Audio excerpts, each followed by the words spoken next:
Mahendra Singh Dhoni has stepped down as the captain of the Chennai Super Kings, with Ruturaj Gaikwad named the new skipper ahead of the new IPL season beginning on Friday.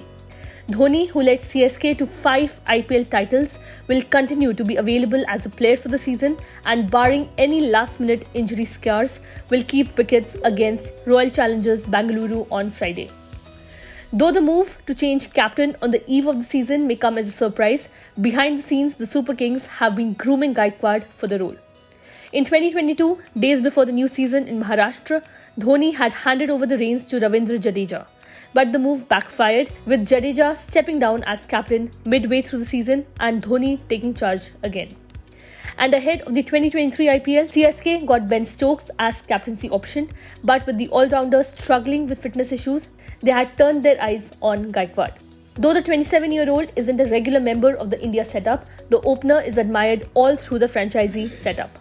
Having come into the CSK system in 2019, he made his debut in 2020, where he started with 3 Man of the Match awards in 3 successive matches.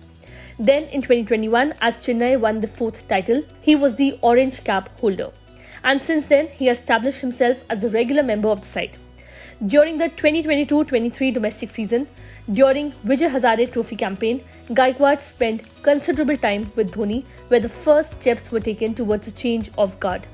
That it happened in Ranchi without any media glare was a typical Dhoni style of passing the baton, just like he did with Virat Kohli with the Indian team. Having used the Maharashtra setup to groom himself to the role, Gaikwad now steps into Dhoni's shoes. Meanwhile, MS Dhoni arrived in Chennai in the first week of March and has been leading CSK's training sessions at the M.A. Chidambaram Stadium, which hosts the IPL 2024 season opener between CSK and Royal Challengers Bangalore.